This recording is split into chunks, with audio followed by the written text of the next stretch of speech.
Hey, what's going on YouTube? We have new content to do in FFBE related to Final Fantasy XII, and this video is going to be focused on doing the Judge Magister Strikes back, which I said in my Tuesday Preppers video that I thought would be probably pretty challenging, and I have gone ahead and done one clear of every difficulty of it, and I can say that it required a little bit of thought, but it was not terribly challenging for the team that I had. So I'm going to go ahead and show you how I did the hardest difficulty of the fight, and basically for the previous ones I just used kind of whatever chainers I had in Roberta, so it wasn't that hard, but the last difficulty was a little more challenging, so I went ahead and brought another team. So I'm gonna go ahead and show that to you now. The challenges here are to just complete the quest, no items, no 10 turns, and no continues. Not terribly difficult. And here's the team that I used. So I will go ahead and say that this is a really strong team. It's kind of overpowered for the challenge level of the mission, and that is what it is. But here we go. So Roberta is just gonna be staying in the base form, and she is just chaining and doing fire imbue, fire imperil, and that's basically it. There you go. She's geared like so.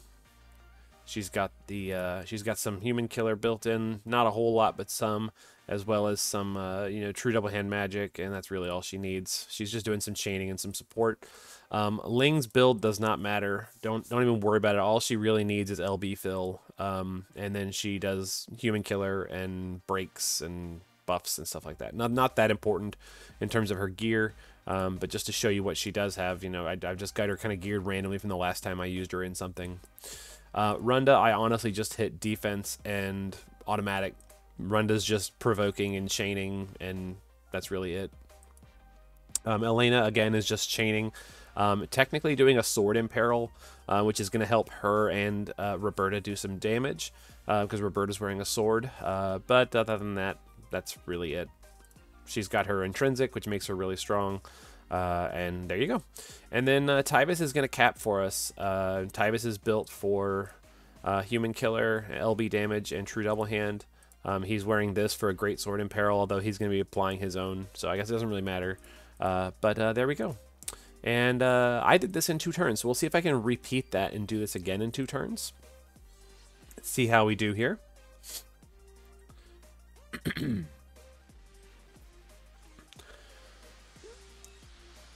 So Gabranth starts out by just doing like protect and stuff to himself. So he starts off with an attack buff that doesn't have a duration, and a defense buff.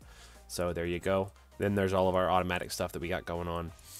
Ling is going to start by doing disarming movements to break, transcendent performance for mitigation, which does not really matter, and then just a stat buff, celestial combo.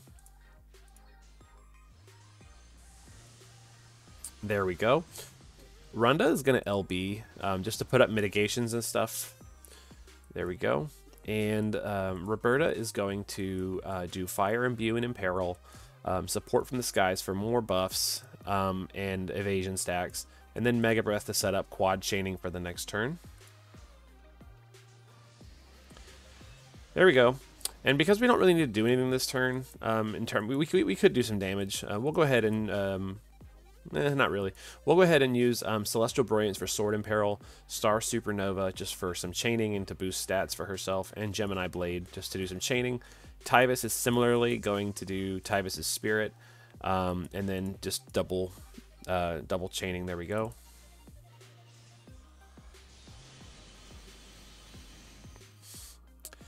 And we're doing Tybus Spirit on turn 1 because we're not going to use his SLB. We're just going to use just the regular LB, because it should be over here pretty quick. There we go. We got LB.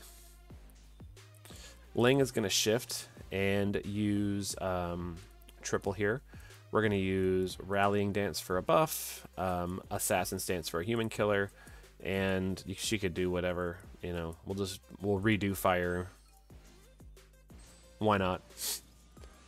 Runda is going to just chain Bolting Strike with Elena.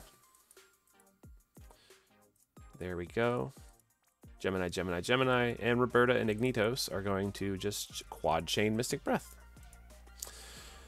I'm going to send Tyvus first, and then Roberta, and then the Chainers.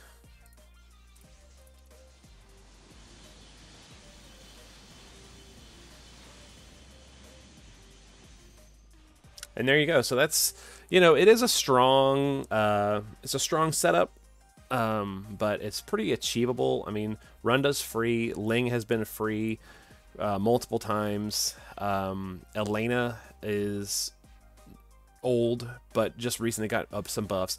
Roberta's relatively new, but pretty accessible. Lots of people pulled for, and you don't have to have her. She's just a good option. All she's really doing is fire imbue, and Ling really did that anyway, so, you know, she does do some damage and contribute, but honestly, we were doing pretty well. We could probably just have Bolting Strike chained it down, you know, and not had to do it, not done it in 2 turns if we really wanted to. Tyvus, I think, is also pretty replaceable in that sense. Here's the breakdown, you know, honestly.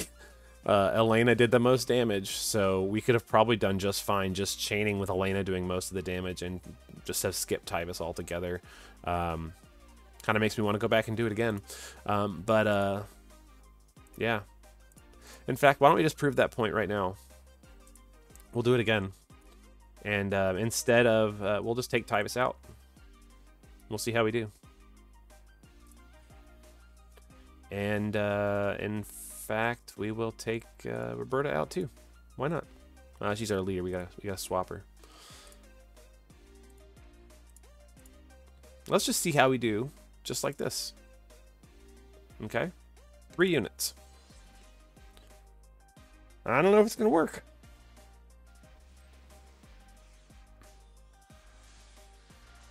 Alright, so we'll start the same way.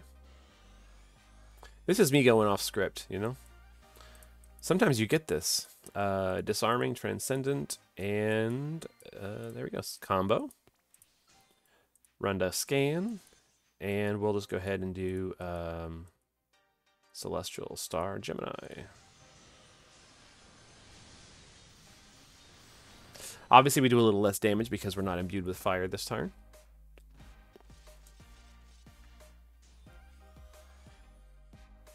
Okay.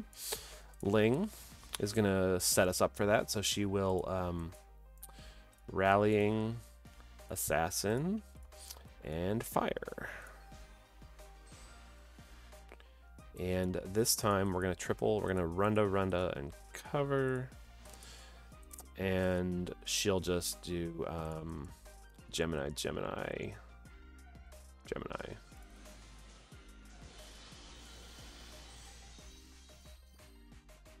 Okay, not bad, not bad. I have a plan. All right, this time we're going to triple chain. We're going to triple chain.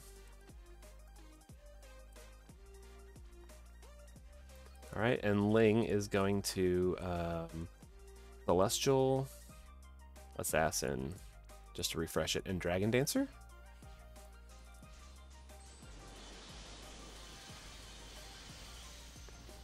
So we're at turn 3, and we now have 77% damage done. So we could keep on chipping away like this. And try and do some damage. I'm going to try and see how she does by doing Dragon's Bite now. And she's not geared for Human Killer. I didn't gear her for this. I guess I could have. In fact, she's even wearing the wrong weapon.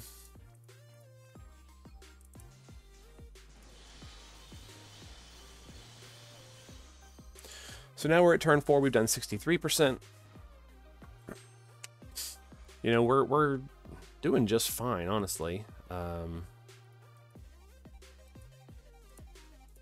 I think it would eventually just work. You know, I think we would eventually just get there without any issues, especially if we geared better, like if we geared for the right killer and whatnot. So let's just keep trying, I guess. Does she have enough to do it? No, she doesn't have enough to do it. Let's redo Assassin, Fire, buffs. There we go.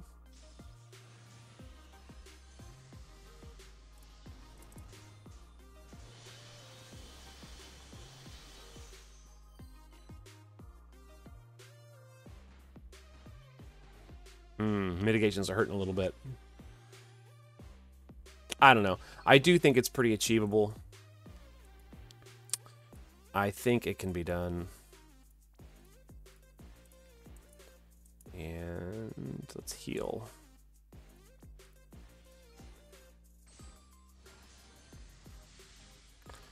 Let's have her do sword imperil. That's the thing. You could gear for like swords and the right stuff, you know? That would make a difference.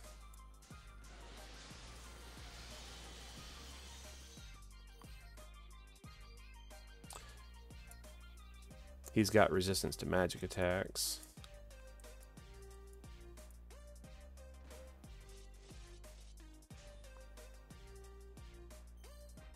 There we go. Let's see what happens here. This is just me experimenting. I don't even know why I'm doing this. Just for fun. The point is, you know, I think it's pretty accessible.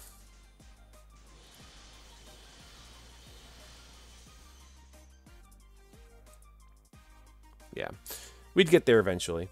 But if you weren't worried about the 10-turn thing, you know, the 10-turn thing is just burst pots. If you weren't worried about it, you could pretty easily just kind of wear it down, you know, with just a few units. But honestly, adding in more fire support and, you know, more units makes it go faster, but very achievable that way. So, yeah, there you go.